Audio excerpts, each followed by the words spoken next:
శ్రీ గణేశాయ నమః. శ్రీ గురుభ్యో నమః. శ్రీమాత్రే.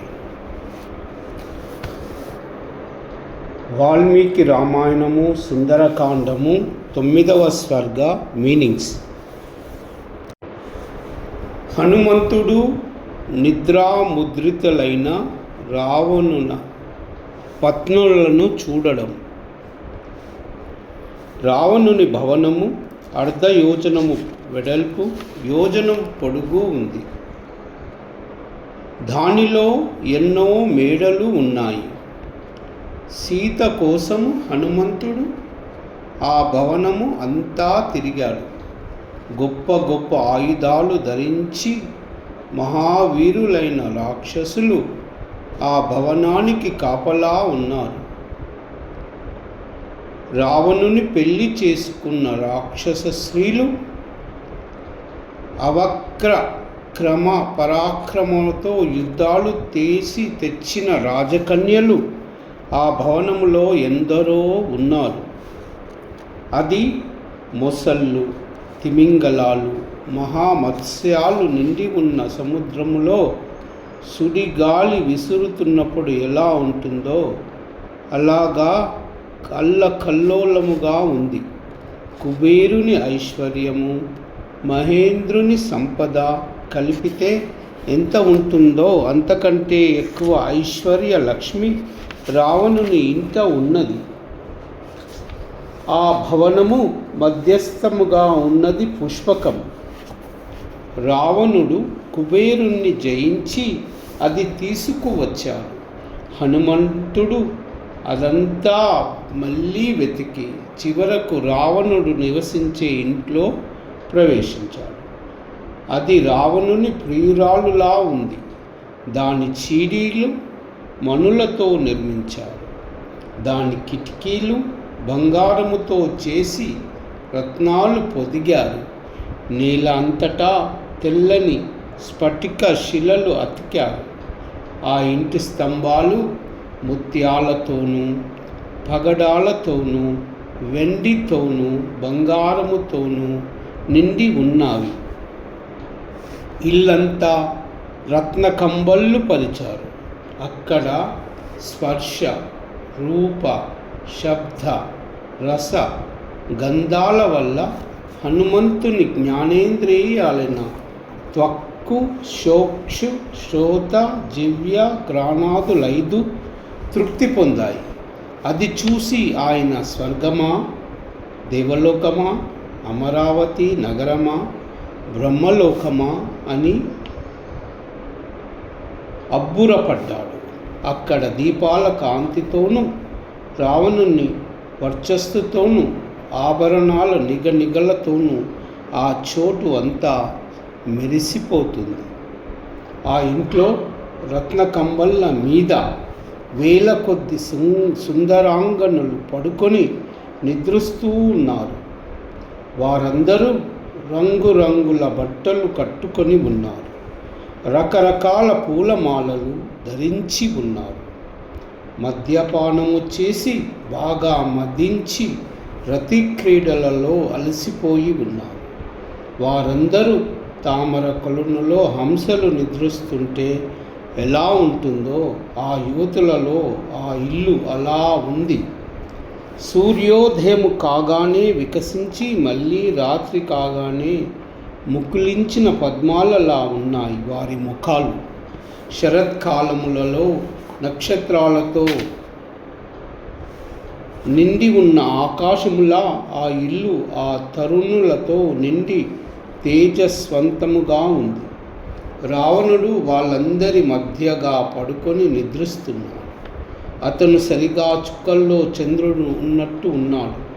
హనుమంతుడు పుణ్యశేషముతో భూమి మీద పడ్డ నక్షత్రాలన్నీ ఈ స్త్రీలే అయినాయి కాబోలు అనుకున్నాడు. ఆ స్త్రీల రంగు, కాంతి, నైర్మల్యము సరిగ్గా నక్షత్రాల రంగు, కాంతి, నైర్మల్యములాగా ఉన్నాయి. మధుపానం వల్ల, అతి రతి క్రీడ వల్ల, వివశలు కావడం వల్ల ఆ స్త్రీల ఆభరణాలు, దండలు దిగుడుగా ఉన్నాయి. కొందరి బొట్లు చెరిగిపోయాయి. కొందరి అందెలు పిక్కల దాకా ఎగబాగా కొందరి హారాలు పక్కకి వేలాడుతున్నాయి. కొందరికి ముత్యాల హారాలు తెగిపోయి ఒంటి మీద పడి ఉన్నాయి. కొందరి వస్త్రాలు తొలగి ఉన్నాయి. కొందరు మొలనోళ్ళు తెగిపోవడం వల్ల నిద్రిస్తున్న ఆడు గుర్రాల్లాగా ఉన్నారు. కొందరు స్త్రీలు మణికొండలాలు ధరించి ఉన్నారు. వారు ధరించిన పూలమాలలు బాగా నలిగి ఉన్నాయి. వారు అడవిలో ఏనుగులు నలిపివేసిన పూల తీగల్లా పడి ఉన్నారు. కొందరు స్త్రీలు పెద్ద పెద్ద ముత్యాల హారాలు వేసుకున్నారు. నిద్రలో ఆ ముత్యాలు వారి స్తనాలకు మధ్య చేరి నిద్రిస్తున్న తెల్లని హంసలా ఉన్నాయి. కొందరు ధరించిన వైడూర్య హారాలు కదంబ పక్షులు నిద్రిస్తున్నట్టుగా ఉన్నాయి. మరికొందరు వేసుకున్న హేమ సూత్రాలు చక్రవాక పక్షుల్లా ఉన్నాయి. విశాల జగనాలతో వారు హంసలు, చక్రవాకాలు, నిండి ఉన్న ఇసుక తిన్నెలతో మెరుస్తున్న నదుల్లా ఉన్నారు. సురత క్రీడలో కొందరి భూషణాలు జారిపోయినా మృదువైన అంగాల మీద, కుచాల మీద భూషణాల ఒత్తిడి వల్ల కలిగిన నొక్కులు వారి శరీరాల మీద ఇంకా భూషణాలు ఉన్నట్టే తోస్తున్నాయి. కొందరి ముఖాల మీద పడి ఉన్న చీర కొంగులు వారి నిట్టూర్పులతో ఎగిరి పడుతున్నాయి.